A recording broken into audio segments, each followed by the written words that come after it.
also for the great organization of this event. Well, as you could already see from the program, this workshop or lecture is a little bit alien or other to the others. Also, my research topic is a bit different to most of yours, I'd say. The lecture today or workshop is called Mapping Your Audiences. Who benefits from your research?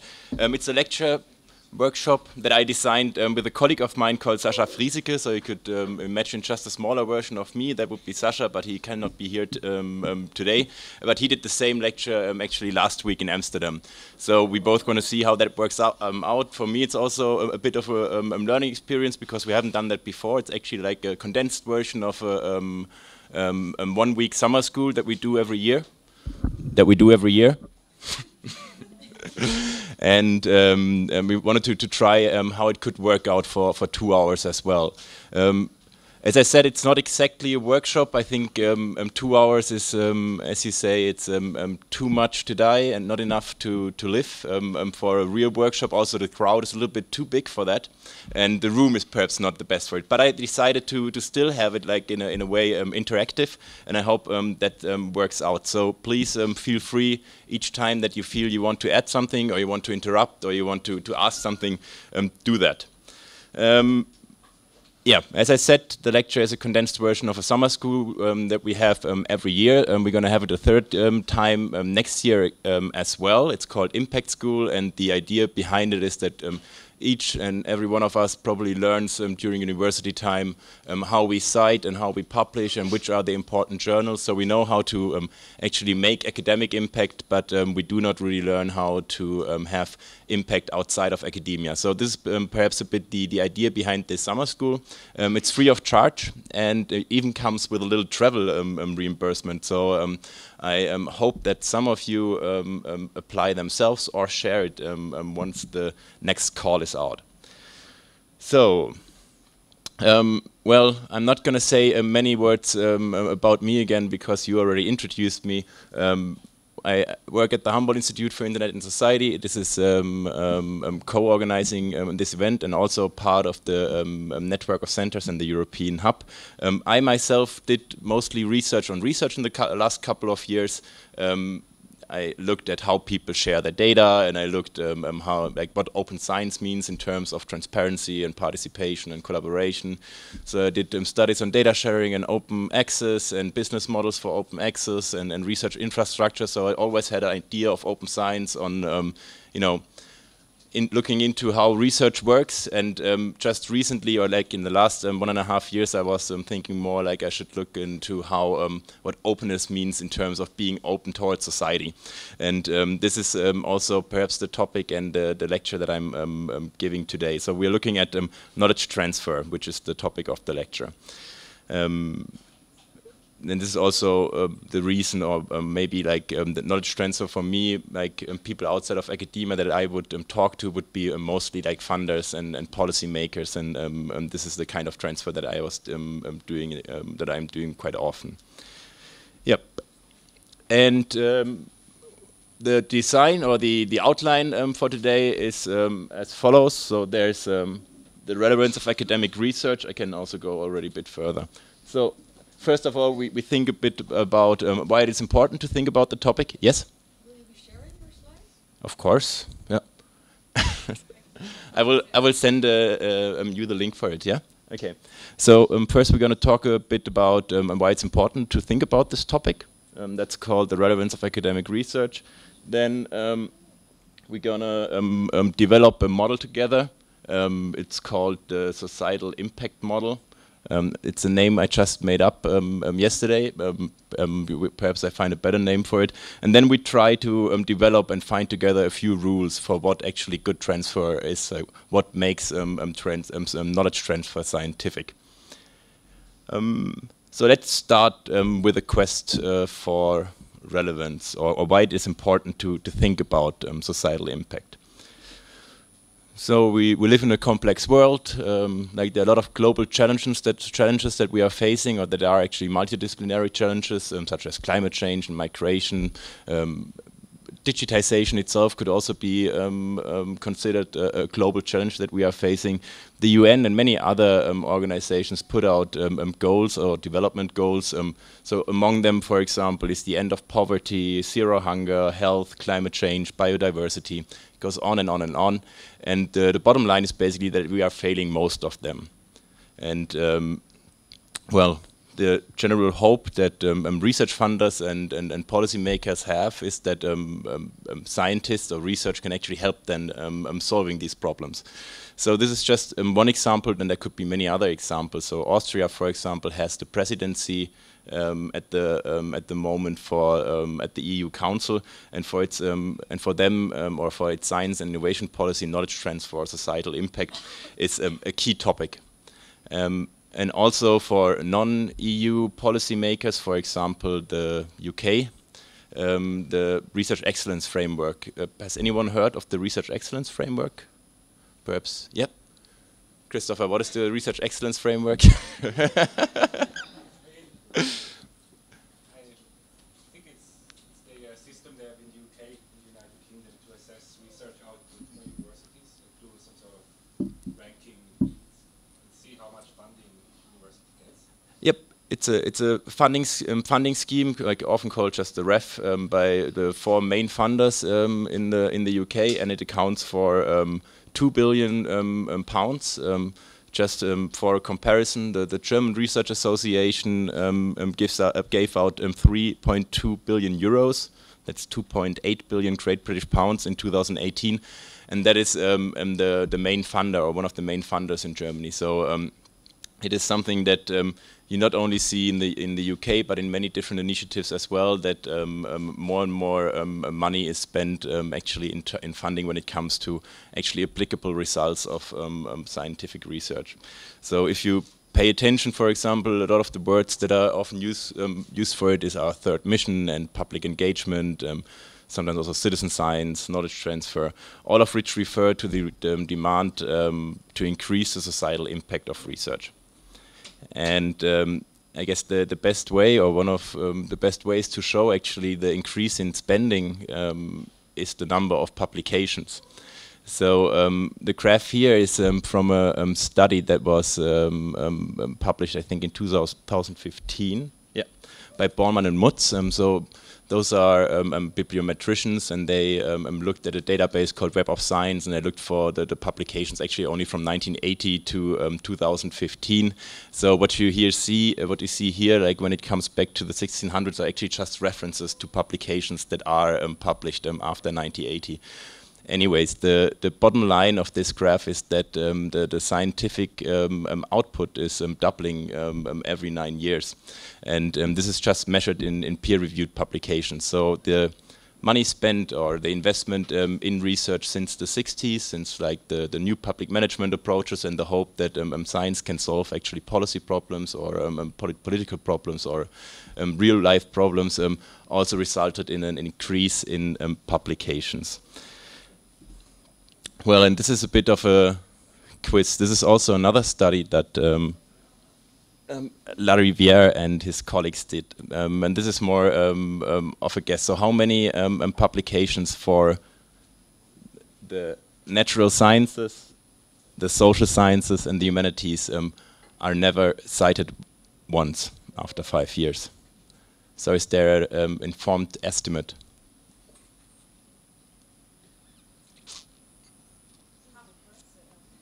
Half for each discipline. Yeah? This is a great guess. Thank you.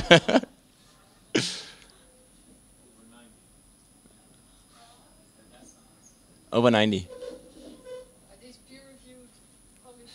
Those are only peer-reviewed publications. Well, it's like as a mean, like your numbers are pretty good. So it's almost a third of the publications from the social sciences, as well as for the natural sciences, and 88% for the publications, peer-reviewed publications for the humanities. This being said, of course, the humanities have a different publication culture than most of the other disciplines.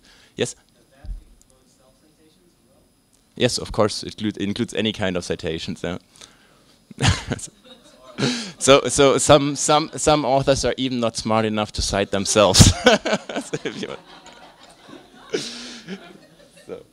So, but what I'm like the message here is that at the same time as we are increasing the investments in science, we are also well living in a situation where many of the peer-reviewed publications actually are never cited once.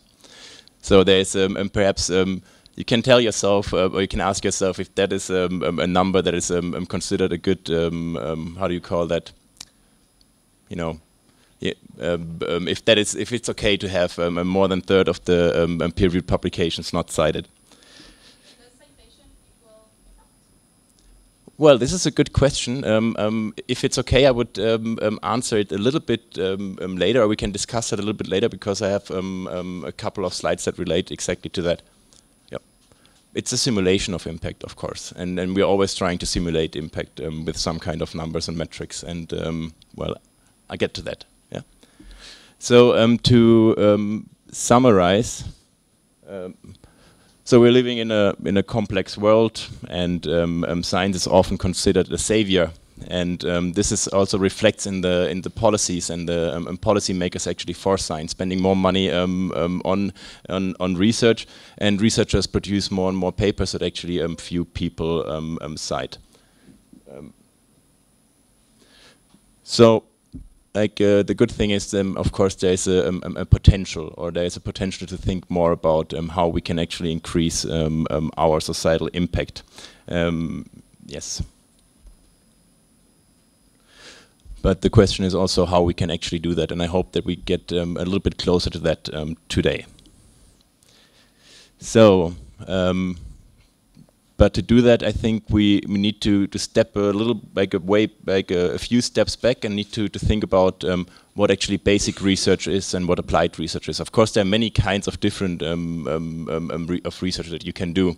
But let's say on a dichotomy, you would have basic research and applied research. What do you think these two pictures stand for when it comes to basic research and applied research?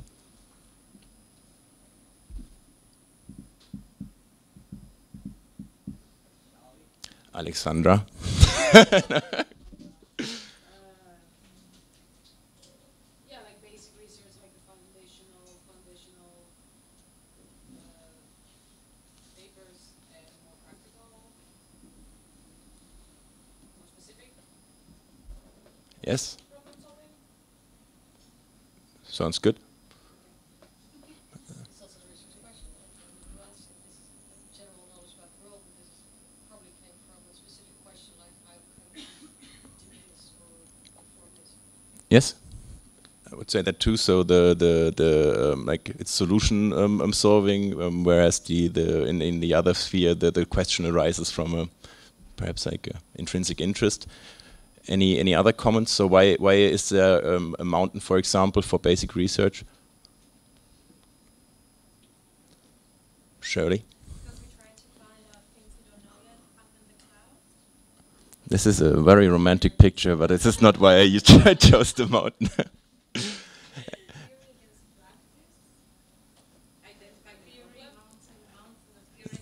So the annoying little child is practice. I would say that too, but I wouldn't consider the mountain to be theory. Well, but it's also like up in the mountains, you know, like it could be overview. Yeah.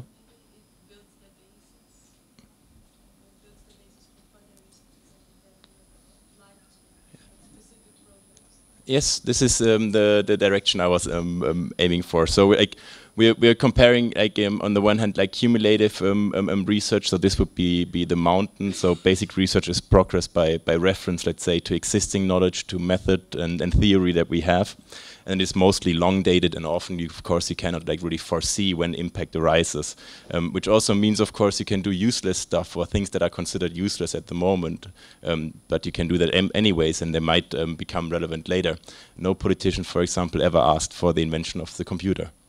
Also, no politician really asked but hoped for the invention of the atomic bomb. So this is outcome of basic research in the same in one sense.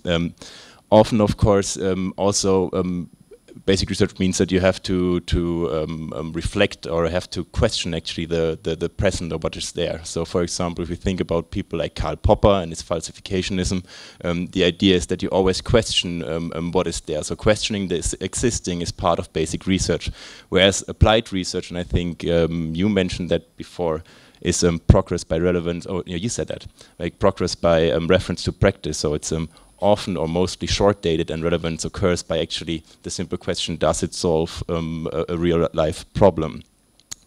So, or is the knowledge that is produced applicable? If we think about conservative research or basic research is more or less conservative. It's cumulative. It has to follow academic principles. And the greatest obstacle for cumulative research, or for basic research, is if we confuse conservatism, for example, with reactionism. So let's say conservatism is challenging the past. So you question what is already there. For example, a result is published, I falsify a result, and this is questioning the present. Whereas reactionism is more or less protecting the past. And I think there are many examples where we actually mistake conservatism with reactionism. For example, if you have journalists that people put out in order to, set fences on where your discipline ends and starts, I think this is a good way for a good example for reactionism, because you actually tell grown-ups not to communicate with people over the fence. So, and there are many examples for that. Michel Foucault, for example, said that knowledge is for knowing, knowledge is not for knowing, knowledge is for cutting. And there are many examples for when we look for basic research or relevance in basic research, where actually the mistaking cumulative relevance or conservative relevance for reactionist relevance kind of hinders progress. Whereas if we look at applied research, it's more pragmatic, of course. The question is, does it solve a problem? And that actually means that we have to ask society if research actually solved a problem and not academics. But in the process of knowledge creation, of course, the quality criteria that apply, they are academic. So when we think about doing basic applied research, if we do applied research, of course we have to act scientifically in the knowledge creation, but not necessarily when it comes to measuring the relevance of applied research. And here the biggest problem is the opposite, that we are often applying academic measures for measuring societal impact.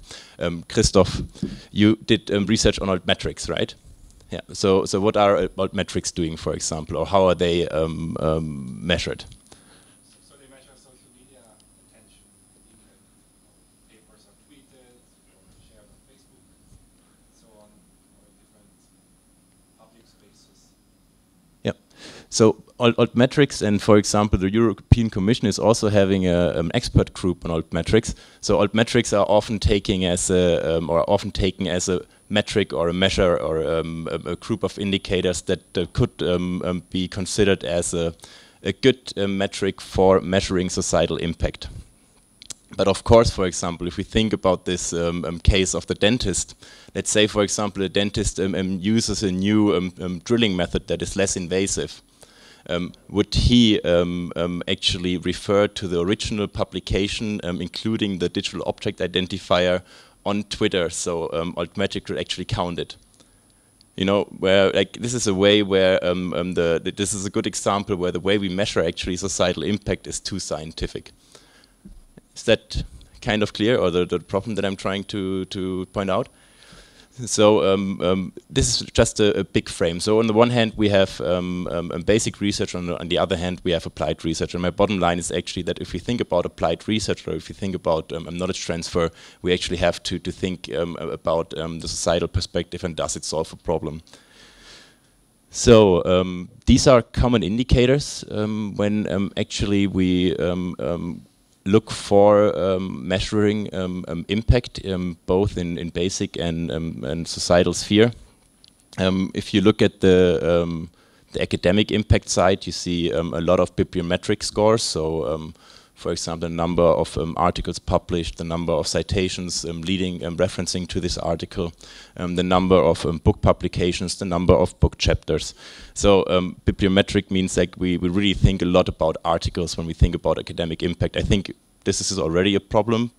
This is not a problem that I'm tackling today. It's something that I did in my research in the last couple of years, but by just giving a lot of weight to the article and giving a lot of weight to bibliometric measures, of course, you also set the goals for a lot of academics following basic research to publish articles and referencing to articles. And at least we in this room, as being part of Internet and Society hubs, should know that knowledge is not only based in article publications. Like it can have different forms, of course, if you think about data, for example, or software. And if we think about societal impact, we are actually thinking about extra scientific references and peer evaluations. And here, of course, we sometimes face the problem that we are counting stuff that doesn't count.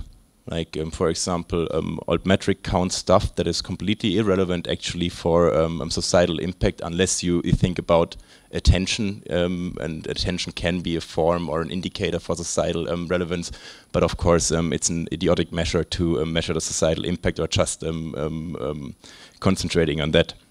And of course not everything that counts is countable. And so when it comes to measuring societal impact, of course, there needs to be a good, let's say, mix between quantitative and qualitative measurement or evaluation systems. So just a question again to you. If we think about basic research and applied research, where would you locate yourself? So perhaps just hands up who is more on the applied research side. Could you raise your hands a bit higher? 1, 2, 3, 4. So who's in the middle? And who would say is more on the basic research side? Okay, cool. So if we would take that as a sample or representative sample for the European hub or the network of centers, then it would mean that most of us, apart from 3 or 4 people in this room, think of research in applied terms, at least partly. So this means that this presentation is extremely relevant for all of us. No, yes.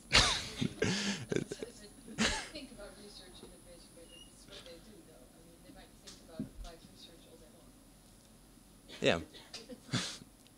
Well, it's of course it's really difficult to have this simple scale and then locate yourself from left to right. But what I'm trying to say here is that very few people would actually say or think that they are basic research, especially in a group or organization or network as the European hub that is meeting for a conference on AI, law, ethics, and whatnot.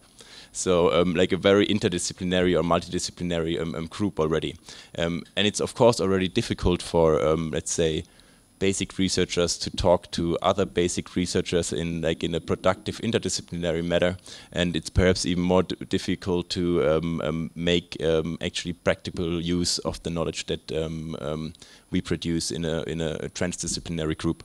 So I hope with this, after this small session today, that we get a little bit, a few inspirations on how this could be done. So just as a little sum up for the first third of this session. So we have to differentiate between academic impact and societal impact. The problem is that I cannot hear the slides here, so I'm always trying to... So academic impact is a contribution that research makes in shifting, understanding and advancing scientific method, theory, application across and within disciplines. So we're looking on impact within academia, whereas societal impact is trying to achieve a change within society. This is just as a little summary. And what we are looking at today is more at the societal impact side and less or not on the basic impact side. So, why is it important to think about this topic? I just made up a few reasons that I think are important. So on the one hand, it's necessary in the light of global and multidisciplinary problems. You just remember the UN development goals, for example. It comes with money. I think more and more funding will actually go into applied research, or at least translational research if we think about basic research. Our academic paradigm for academic impact is stupid, and we need to think about more heterogeneous ways to measure academic impact. And also the societal impact paradigm is ill-conceived, so where we mistake often attention versus relevance. And this I think is also important, we don't really learn or think about it when we are at university. So, are there any questions to the first part of this three-part session?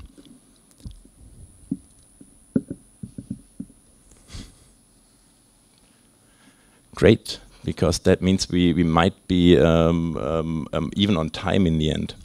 So now I will try to get more into detail, and we will try to think more about actually your research, and we try to develop a model together when it comes to knowledge transfer. It's not a completely rocket science model, it's just a few boxes or check boxes that I think are important to keep in mind when we think about knowledge transfer. So what you see here is a simple sender-receiver model with a few variables that interfere each other. So there's on the one hand the knowledge that you have as your researcher, on the other hand you have the audience, so that the person that you're trying to reach. And then there's a container, a channel, and a need. I will go into every single element of this model, and will also say a few words on what is important to think about. And then each time we're going to have a little break of 30 seconds or a minute where you can think about or apply it for your own research. What's basically happening there on the knowledge side is that you construct knowledge, you have to deconstruct knowledge again, put it into a new knowledge object, and then the person has to reconstruct it again. You can also think of, and of course there's a feedback loop. In like Luhmann, for example, thinks about follow-up communication. Each time like you interfere with something, of course, it also comes back to you, and then you have to handle with it. For example, if you give an interview for a newspaper, you might get misquoted, or you might get questions coming from that interview. So this would be some sort of follow-up communication. And of course the idea is only if all of the boxes are ticked, translation actually happens. And as I said, we will walk through the model and each element, and after each element you have about 30 seconds to 1 minute to think about it for in terms of your own research. And in the end, if you want to, you can share it, of course, with the audience. So the first box is knowledge, and this is the question: which of my findings is socially relevant? This is a bit leading to what I meant with the process of knowledge creation, and that actually means like, what is your field of expertise? What is the field of expertise that you're comfortable with? And here, of course, scientific quality criteria apply. So, for example, I think many of the fields that we come from come with their own quality criteria. And for example, me from the social sciences has specific criteria for qualitative and quantitative research.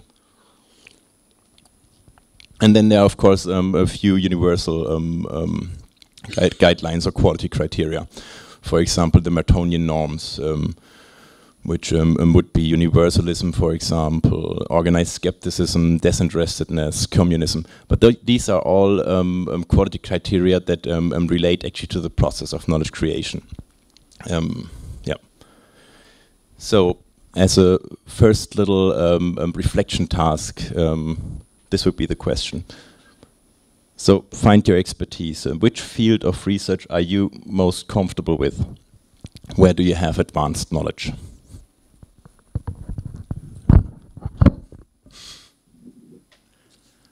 I actually also prepared sheets of papers where you could have written it down, but I didn't bring them today.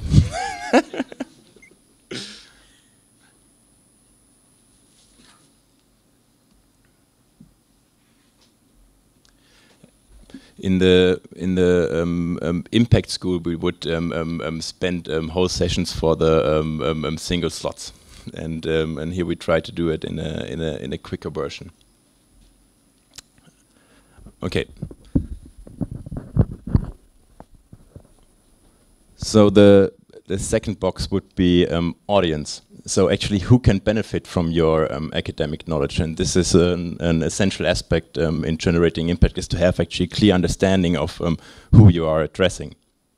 So if we think about knowledge transfer, usually we ask people, for example, in the workshops, and they would mention persons that they have in mind, or people that they have in mind that they want to reach. And then we try to group them into audiences, and those are the 6 that usually would come up. So this would be students, for example, in teaching situations, policymakers, public administration, general public, media, and practitioners. For example, I'm going to a workshop at the CNRS in February. This is on research infrastructure and open science.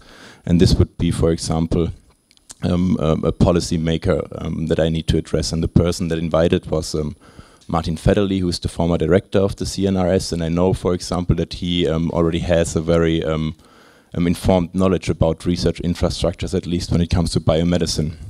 So I don't need to start from the very beginning, but I could go into more detail about research infrastructure there. So this would be my audience. And the question that I would have to you would be, like, create a persona. Who is the person you would try to reach?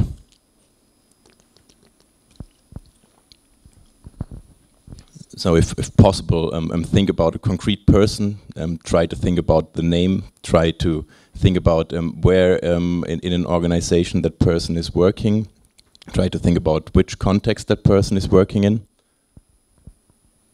and how he or she does consume scientific information.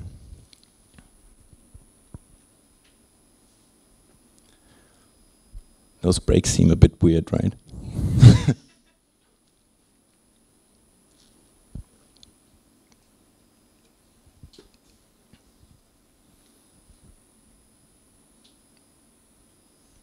Shari? I just wanted to say I really like the slide before. I do the persona creating too, but I mean, normally you have like 2 or 3 kind of different stakeholder groups you're addressing, right? And I always think, besides doing the research and the deep working sessions and all those, and then like having all this transfer happening for several stakeholder groups for several languages too, like language levels, right? It's so challenging. Like, do you have the concept how to do that also from like a timing perspective, or? I don't understand the question. So, for example, if you work on a specific project and you want it as policymakers, the media, and practitioners, right? You have different kind of language levels and the vocabularies you use. Yeah. And when I create the personas, I create 3 different personas for those stakeholder groups. But it's so much labor to do all this from scratch. So I was thinking maybe you have an insight on whether there is any strategy to first start with, I don't know, for example, the policymakers, then break it down to the practitioners and to the media, or like, how do you connect all those stakeholders in your practice of knowledge transfer?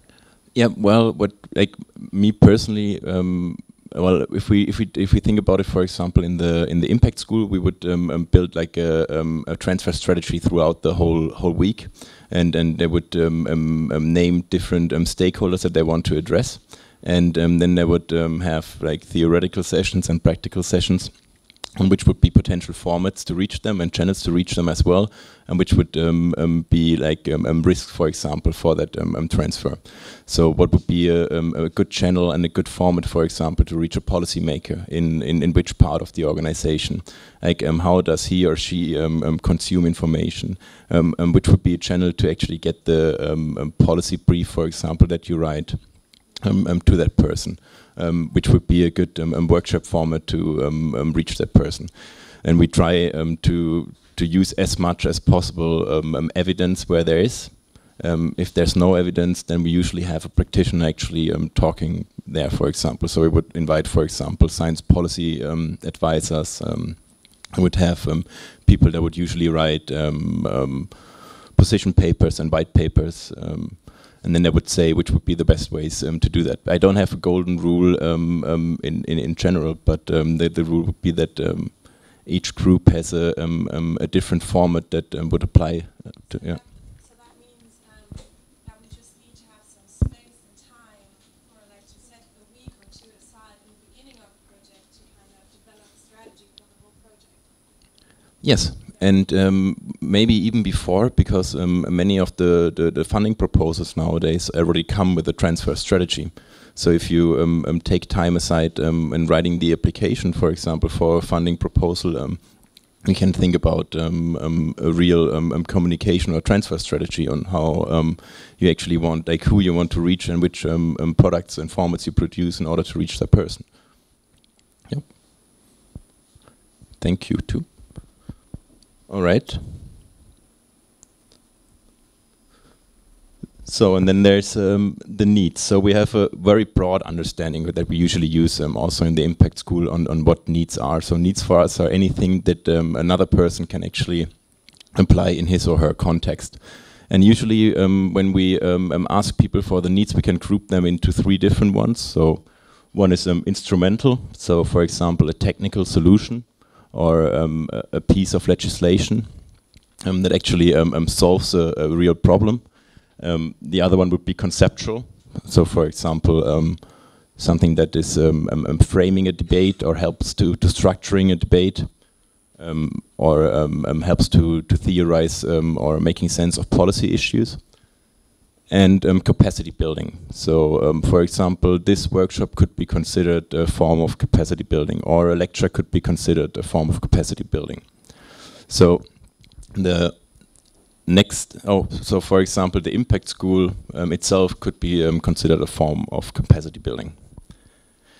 So my little task here would be identify a need.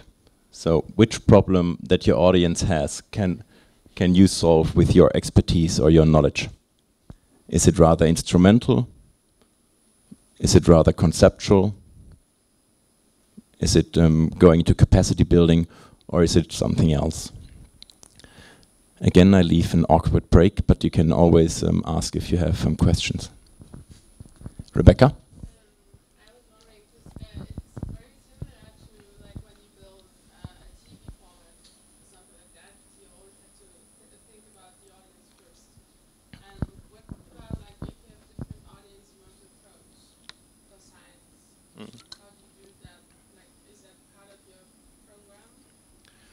Well, yeah, I tried to well, I think I'm sure this question went into the similar direction. Of course, there are several audiences that you want to reach at the same time, and maybe at different times, but that you want to reach in total. And for each, of course, applies a different strategy and a different format and a different channel. And for it also makes sense to reach perhaps one group first and the other one later. So. We try to go into that during the long session, like the long Impact School, but today we're going to focus on one group in our heads, just as a little mirroring practice. Okay? Yep. Thank you too.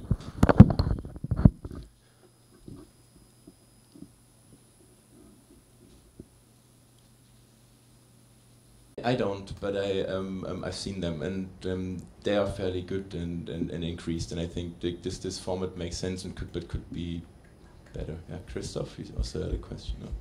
No? No? Oh, thank you too. So the question here, the little task here would be choose a container. So what product or format is best suited to transmit your piece of knowledge?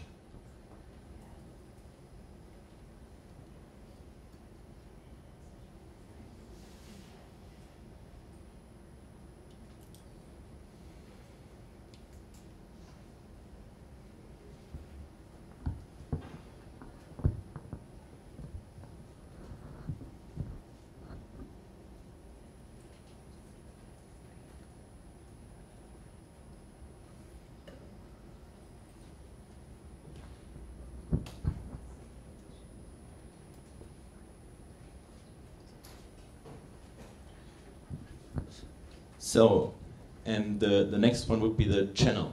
So what would be the way actually to bring that piece of knowledge or that product that you created to that person or to your audience? So how does the audience notice or consume some practical insights are actually important? And well, of course, the channel and the product often go hand in hand. It doesn't make much sense to produce a video in order to send it to your member of parliament, of course. Or maybe you can do that and it has a funny effect. So the task here would be choose a channel. So what do you think is the best way to transfer your knowledge to your audience? Which would be a good way to do that?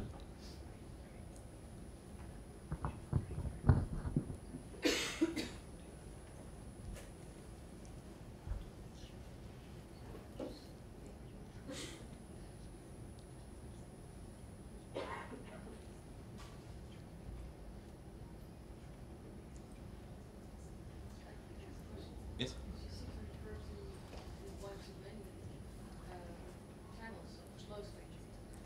What about going out there, trying to meet your audience as a person?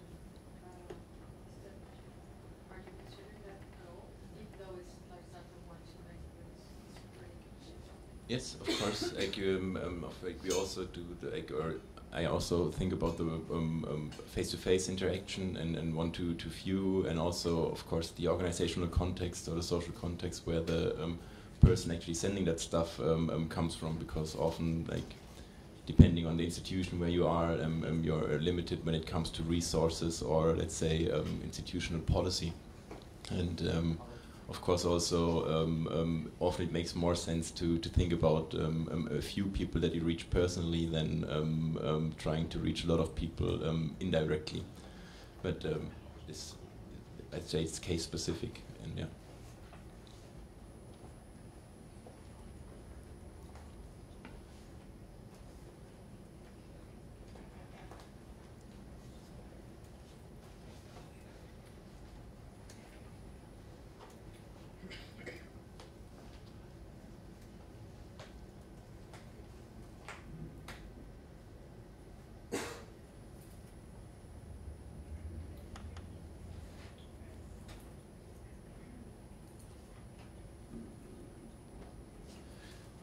So, this is almost the end of this, let's say, simulated workshop situation. I hope it's not too awkward for you to have it this way. But if it's possible, or if some of you have ideas, it would be great if you would share them now. So if you already thought about, for example, of a way or an example of following the model for which kind of knowledge transfer you want to do, it would be cool if you could share it now.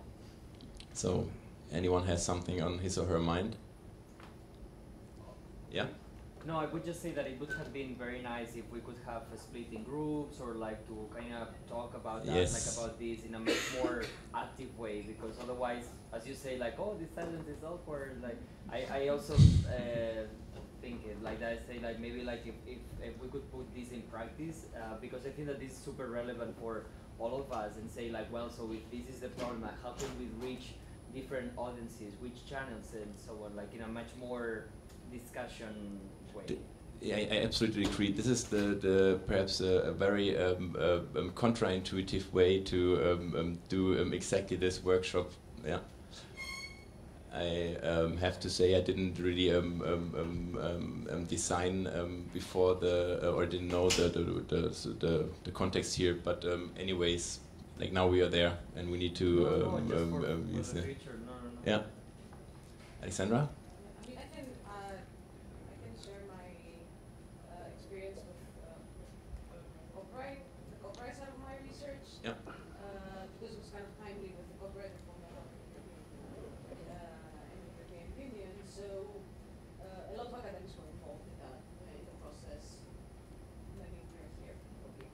So what we're doing, one, as academics, as for example, as informal centers, or as a lot of different academics are in the same view, it was mostly trying to affect directly the process, the policymakers, the regulator by signing open letters, by not only engaging with our papers and analysis by conferences, but also going there, collaborating with civil society and doing a lot of events, talking, informing the legislators. Personally, a lot of what I also did, because I was involved with the Creative Commons also, was to try to be the mediator to explain things not only to the regulators but also to the public. So I did a lot of outreach events that do not necessarily advance my career in any way. So make a lot of I did some interviews. I did some events for students, for the public, and for me at least it made a difference. I think that we managed to affect even a little the process and what we are going to have now as a copyright, thinking copyright directive. So I think that's a nice example of this current development. Well, it's just open. Well, it's I have a tiny example. I think that sometimes we are very comfortable in our environments and the people that we are used to work with and speak to. And Twitter is actually a really good tool for breaking this silo. So sometimes when I want to start a research, or even when I have an article already, I would look for relevant hashtags that are connected to what I'm doing. And then on Twitter, I will find people that I will never get a chance to meet or speak to about this topic, and then I will just join conversations that, I will start following them and start conversations with them. So. I was wondering, when you try to inform policymakers, or when you're in the whole process where you want to transfer your knowledge and your findings to policymakers, where is the difference between doing research and working as a think tank? I mean, I feel like you're always at risk of becoming, of suddenly being someone who's, I'm not saying for your example, but in general, when does it become something like defending a position or trying to influence it in a way that a think tank would do it, and that is no longer a pure knowledge transfer? Well, I guess our research and our publications will potentially be instrumentalized for a lot of different causes. So if I can participate in that sort of transfer by putting my opinion in the place where it belongs, then I guess it's up to the individual person, the individual researcher, to make sure that they do not become they do not cross over, to the lobbying, to the think tank, like you said. But that may take opportunity. But I guess it also depends on the issue. I mean, the copyright reform is relatively easy because it's such a terrible text that it was very easy for us to actually go and criticize it. But yeah, definitely I've seen that, for example, Creative Commons, like the more polarizing issues, there's a fine line between becoming, Richard Stallman or actually, being more objective. Maybe it's also just a question of container. I mean, maybe we can say that if it's always in or a channel, that we could say, okay, at this stage, if we stay neutral at that stage, then we could use whatever channel, it would still be knowledge transfer and knowledge. Yeah, there was a comment in the back also. Yeah. This is a very interesting discussion for me because I come from a think tank / activist side. We as a member, we're not an academic institution, we're a research institution, but also an activist one, and I work in a range of networks. The way I see it, first of all, I want to say when you say think tank, it's worth remembering the classical think tank is often, I would say, not neutral. It's often a commercial operation that works for clients. That's a typical think tank. It always has a client, right? The report, it's a way to communicate client's position. So that's, I think, very different from some types of think tank type institutions. Like if EVIR was ever called the think tank, you need to be aware it's a very different one. I think it's a matter of being very transparent and clear about approaches. I know in Poland where I live, there's a very good, I think tank, which is interesting because it's attached to a weekly magazine, political and social magazine. They built this analytics group, and in every report there's a statement that says this report has been funded by whomever. Sometimes it's Microsoft, sometimes some Polish industry group. We take every effort possible to remain neutral and not influenced by our client. And it's written there, and they communicate it to their clients. So there are things you can do. That's one point. The other is, I think there are many approaches to this, and I respect scholars who feel they want to remain sort of very scholarly and neutral. But I think there's also a completely ethical way of doing scholarship that is connected. And it doesn't mean it's biased. It doesn't mean it's instrumentalized. It just probably understand that there are very few flows of knowledge or information that are just about flows of knowledge or information. They are very often about also playing a role in the world. And personally, for us, it's been, for instance, very important to be in touch with legal experts working, for instance, on copyright reform. A clear differentiation there in practical terms is that I think they very clearly know when they are writing research papers for journals, and when they do things like, a lot of them write blogs, for instance, right? There are some very good copyright blogs, and I think there's some very simple distinction there just in the even type of communication that you do. So often you see it intertwines, and they even comment their own academic work in a non-academic manner. For me, it's a topic for a one-day fascinating seminar. There's also a lot of practical things to show how this cooperation can work. But that's the fundamental for me. Okay, there was another comment, and then after that I would go further. Yeah. Just to follow up your question, we have agenda, so we have to be clear that we have agenda that we want to promote through every channel that we are using. We have agenda, and as academia we have agenda also. So maybe we're a think tank, also not commercial one, but maybe we are. So it's not a very bad thing to think of us as a think tank. And another channel that I think that we should be familiar with is all the commercial companies that we can transfer our knowledge to them. And in the legal department, I know Lexidol, maybe Connie can tell more about Lexidol that she founded, and maybe you will be the one to explain about your company, and we can share our knowledge through companies that interact in a better way with regulators or with the clients. So maybe Connie can elaborate a little bit about her company.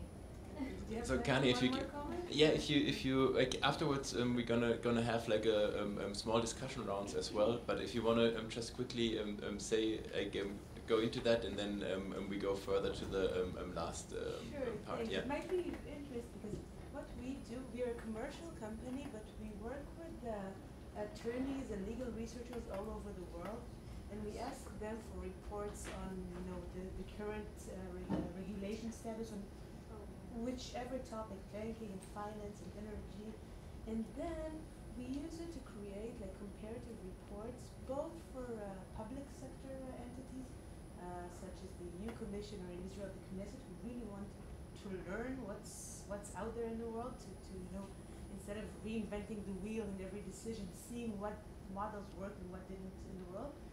But I have to say that about 70% of our clients are private companies who want to promote certain agendas and do it based on the global experience. Like, listen, the new reform you're proposing, they tried it in the Netherlands and in Spain, and it failed, but let's try to adopt a different model. And then we are always asked about, on the one hand, you're paid by a client who has an agenda, but on the other hand, you have to keep a reputation, and you have to keep your professional integrity. And what we do is we say, listen, you, the client, have the freedom to ask which questions you ask, and we give you the research, and you can then decide, if you're going to publish it under Lexidol's name, it has to include everything, even findings that are not comfortable to you. But you can use the raw data and say, okay, I heard it in Spain, they tried it and it failed. You don't have to say that Lexidol also found that in Greece it worked really well. And this is how we try to, on the one hand, reserve integral, objectivity, but obviously like a law firm when you serve a client. Okay, maybe particularly you can relate to the next topic that is coming up, because in the last session, and as I said, we wanted to finish about 10-15 minutes earlier because we already started late, and we're gonna want to go further in the session. So what we're gonna do now is that we think about actual rules or guidelines for knowledge transfer. So what I did now is that I took out a couple of quotes from people that have something to say, and then I just ask you what could be a good rule to summarize what that actually means. And the first one is saying, so this is from an interview study, and I just stole it. So this is data reuse for qualitative data.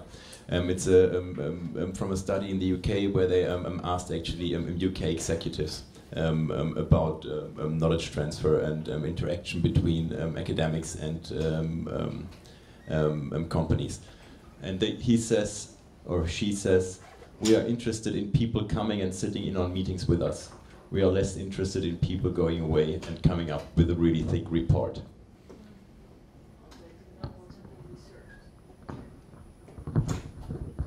This is the way how they want to. He's saying or she's saying, I don't want to be informed with a big report. I want the person to be present and giving me the information on the spot to the questions that I'm asking. Which can also be in the report. So. Not in a very long report. A short one. But it's also a process of learning by. So, yeah, what could be a good rule for that, or what would you make sense out of this quote?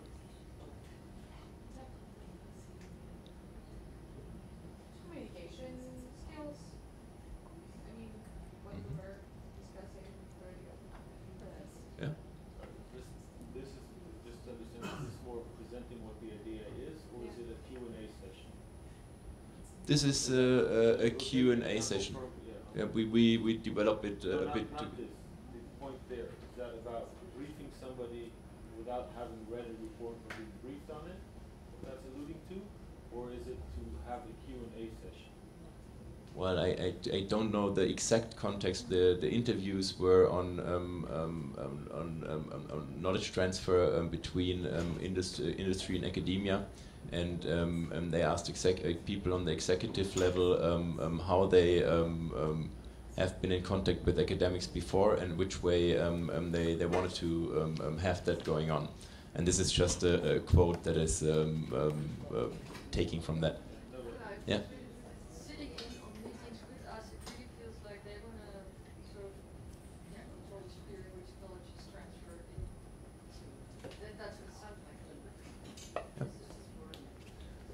Yep. Maybe sometimes, like, I would assume that every company has like its own not rules that it's like it's in a life, and a person, if you're running a company as CEO and you find someone that will give you ideas, you present a person, maybe an academic, with a problem, but you're not always able to communicate what the whole context of your policy and of the market now is. So it helps if that person is really seeing what you're dealing with, like what you have all sorts of people like human resources department, informatics department, legal department, and they pop up with these questions and ask you, so what now? We apply this project, how is it going to look like? And you as a researcher, you cannot have a complete overview of what you're now dealing with, but once you're sitting there, you see the whole structures, you see what they expect from you, what you have to kind of consider, what are the facets. Maybe this is more, then it's more also reachable, you know, it's like, maybe you're not going away and coming with an abstract opinion, and there is a line of communication that, as I said, that is now open. So That makes sense as long as you can encourage them to Just sharpen up the point earlier.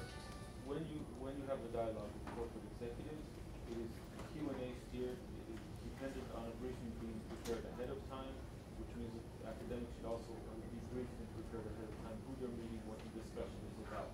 It is typically not to just present an idea, okay, because we iterate through too many topics at the executive level, and therefore it's not, hey, let's have a sit down. It has to be, like you said, there is an agenda. Based on that, then you have open questions. Otherwise, it's just not pragmatic. Okay, Shirley, did you want to relate to, like, yeah? Yeah. So, I mean, in my research, we do case studies and we go to companies and organizations, and it's very valuable to understand the organizational culture when they apply the same technologies in different cases.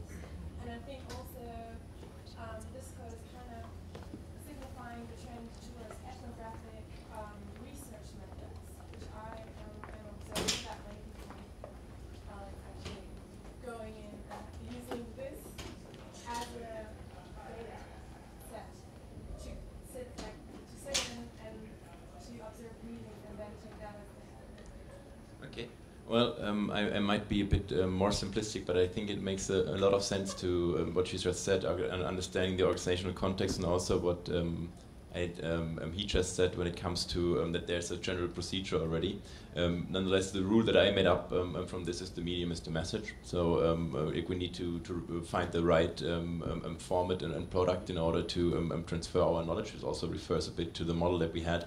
And of course, this comes also, of course, to the the setup of what the company wants and the organizational culture of how the company or the people in it make sense of it. So I have another one. This is long. I read it out again. The work of any intellectual is not to mold the political will of others. It is though the analysis that he does in his own field. Of course, Bertrand Russell was not gender neutral at this time. In his own field, to re-examine evidence and assumptions, to shake up habitual ways of working and thinking, to dissipate conventional familiarities, to re-evaluate rules and institutions, and to participate in the formation of a political will where he has a role.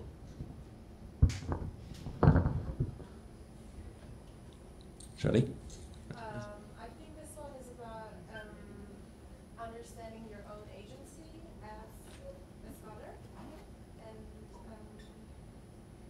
because what I really like in the academic community in the US, that people really point out where they come from biographically, because that also has an impact on what you research on, and how you do that, and who. And I would say a rule could be aware of your agency or something like that. Well, interesting. Does anyone else has a comment on that? I don't have the wisdom here. I'm just I'm putting out quotes and try to make sense of them yesterday, and I took them already from a good reader. Yeah. Yeah. This theory shows that for some time some kind of detachment, because you will not be able to shake up any political or evolve too much. I mean, I know this is multiple sessions you connected to the political debate, and this will always have to be balanced, right? You want to connect, you want to. Yeah. One of the Mertonian norms is disinterestedness, which relates exactly to what you just said. Do you believe in independent research? Do I believe in independent research? Yeah. Well, How would you define it? what I think you said is very, very important, which was at that time learning of knowledge. Be aware of who you are, where you come from, your views, your accumulated views, especially. So you need both. Yeah. But that is creating your independence, I think. Yeah. Understanding yourself better and better, which is different from what I mean with the attachment to the person you're talking to. Yeah. No. Okay. Totally. Yeah. Okay. Anyone else that wants to comment? Okay. I kept it simple as this. Keep transfer scientific, and I think this relates a little bit to what she said. Like maybe not enough. It's more than that. Like I think this needs to be added. So how would you frame it or phrase it, or what is missing? I think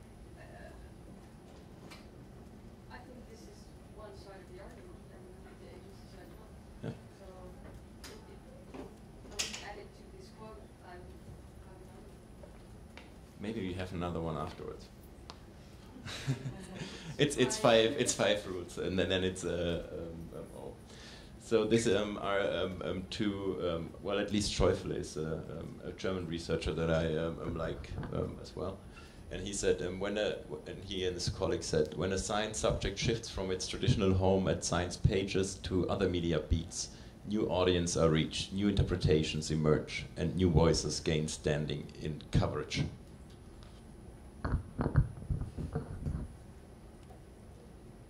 Christoph. I mean, it's a really good point, because I was just reading the article about emotional labor. That I'm not sure if you're familiar with the debate there, but the original emotional labor concept was very specific with the workplace, and now people are extending it to private, family life, and so on. So that concept is now very much blurred. Then Ari Hochschild was the person who formulated the original definition, so she was not happy that these new concepts are blurring around. It's getting very, very fuzzy in a sense. But then he also acknowledged that there might be new communities interested in the critical concept. So it's a bit of a two-sided issue. Yeah, Amelie, and then Shirley. Yeah, I just had a more positive way. I would rather say stepping out of your comfort zone might not only give you another audience, but also bring like new ideas and yeah, so shift from a traditional home. Shifting is maybe like a total change, but rather I would rather see it as enlarging your traditional audience to a broader audience. Yeah, from science page to media beats, make it. I see it in a very positive way. Shirley. I personally totally agree with Emily, because I think democratizing, or I would say they're also talking about this, it to a broader audience and like letting them participate in the conversation, whether it's on a scientific level or not, is a very good thing. Then as a scholar, you have to legitimize your point of view and your outcomes over and over again, which is a perfect practice to great scholarship, right? It's not as comfortable, it's more work, but Yeah, I was more on the pessimistic side. But I really appreciate the sense making. It's interesting how just a simple quote can, yeah. I was thinking that there was some researchers that are on a completely different view, and they're like, no, you know, I do research and I should think at all about this. It's somebody else's job, blah blah blah. And I find it interesting that this is such a heavy discussion. There are really, I don't know whether this is a progressive discussion or whether it's a thing there. The discussion about application and translation, or yeah. Well, I made a bit the difference between the basic and the applied research, and in my personal opinion, somebody who's considering him or herself a basic researcher doesn't even need to interfere much with people outside of his disciplinary or interdisciplinary expertise field. Whereas if you do applicable research or third mission research or mission-oriented research, of course, application is part of your well, mission task. Yeah.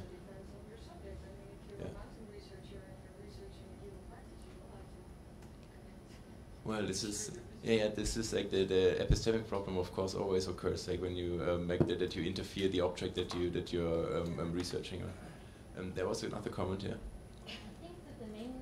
Problem in this field is that we are not promoted by reaching the audience, but we are promoted academically by writing articles. And I find myself, I'm the supervisor of the legal clinic for law technology and cyber here at the University of Haifa, and I'm writing a lot of position papers, which is, I can influence a lot of regulators through them, but nobody in academia will give me a credit in promoting me for doing so. So I'm not saying that the discussion is not important. It's very important. I think that all of us should be there enriching the topic. But I'm saying that we should think maybe to change the criteria of promoting people inside academia.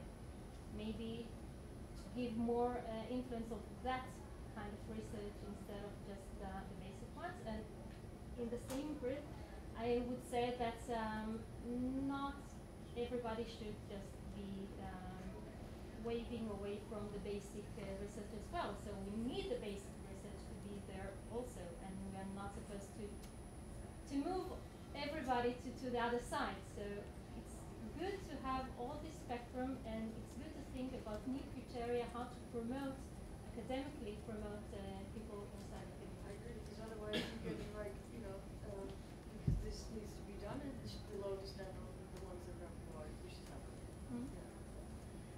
I also agree. Like for both for basic research and applied research, I think the evaluation criteria could have an update, but I don't read that in that quote. So also again, this is perhaps too short, but it's like this is what I am related to with the feedback loop, for example, in this model before. Like once you and also what you related to even in basic research, when you interfere with the object that you research on, you also influence it. And also when you do something and you communicate outside of your academic bubble, of course, the way the message is taken up or is made sense of is not completely in your control. You can always try to control as much as possible. For example, if you give an interview to a newspaper, you can ask to see the quotes before it's published. Or you can ask to see the full article before it's published. So you could say, oh, I want to appear there or not. So good ways, of course, to try to assert control as much as it's possible. But as soon as you transfer activities, you are in the business of letting go of your comfort area and losing control of the knowledge that you created. So this is one before the last. Do what you can, where you are, and with what you have.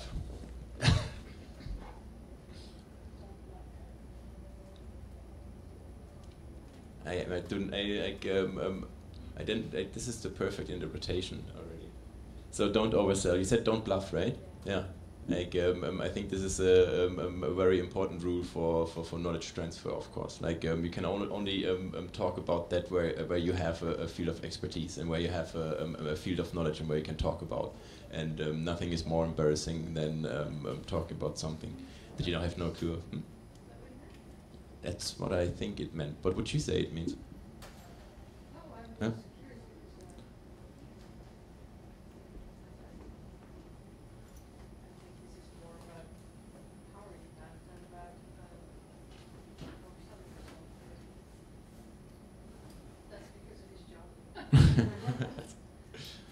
True.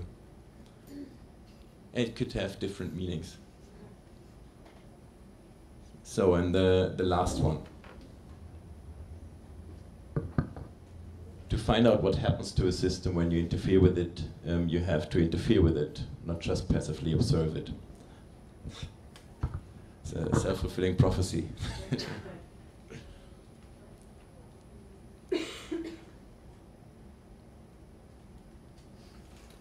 So any thoughts on that? Amelie? Sounds like do more field research, but I would probably interpret it as like if you research on something, then maybe you have to look at it also in reality and not only in theory. Yeah. From my experience, that would mean when I look at social media at the workplace, that it just not only talk with people who are using it, but also using methodologies like thinking out loud, where I observe the person using the social network. And I mean, there are different methodologies to do that, and also to like even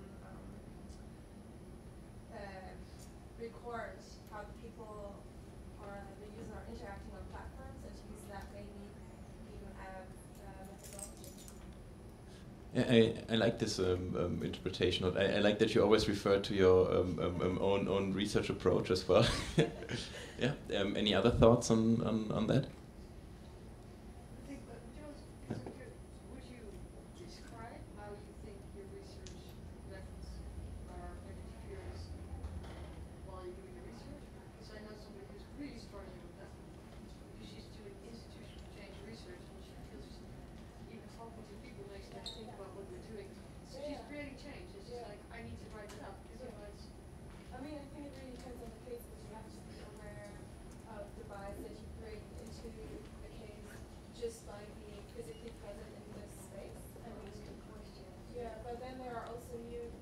participatory, more innovative methodologies to do political research and interviews, for example, where you kind of try to overcome that. And would it help to describe that? I think yes. I think like the honeypot, isn't that also part of the ethnographic and the Dokumentarmethode? What is the Dokumentarmethode? Where you kind of I think document every step. Also, not even anthropologists. Maybe it comes from there, but like to also observe and also having, for example, when you have a research project, having a diary on how you felt the day. Yeah. Those kind of things. I think it's very interesting. Because you have a bias, obviously. I think that being aware of it doesn't change the fact that it's there, but you have it's just awareness. part of the result. Yeah. So any other thoughts on that?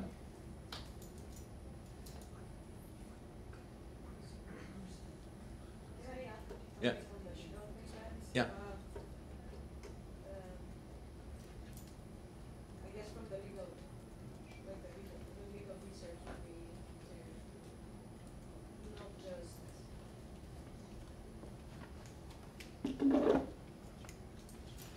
not just basically describe situations, but offer new factors like go with the software and explore it, not just stay in the Can you give an example? I guess technical questions. When you're, now, especially talking about systems and stuff, like my direct research about, the Bronx blockchain society, how it's going to change the world and everything, you cannot just stay on the outlets and just describe how the technology is going to determine. You have to go there and find what is the problem and try to solve it with the legal tools you have, not just Not just problem statements, but also. Yep. This is, but both in ethnographic research, I guess, as well as in the legal sphere, like the way of experimenting needs to be done responsibly. So this is the the last rule. So. This being said, like we are also close to the end, and we finished even 7 minutes earlier, and got time back from the one that because we started also later. I would suggest if you have any questions or want to discuss more, we can do that during the breaks. If you want to have the presentation, I can share it with you. Yeah, and if you have questions, you can always get in touch. Yeah. So thank you very much. I think this the workshop part. Next time I will do it in a little bit different setup. But I hope still that you got a few good points out of that and things to consider. So thanks. Yeah.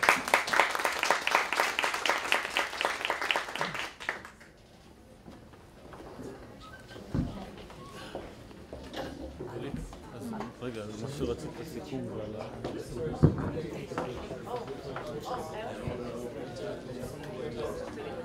Yeah, well, I should...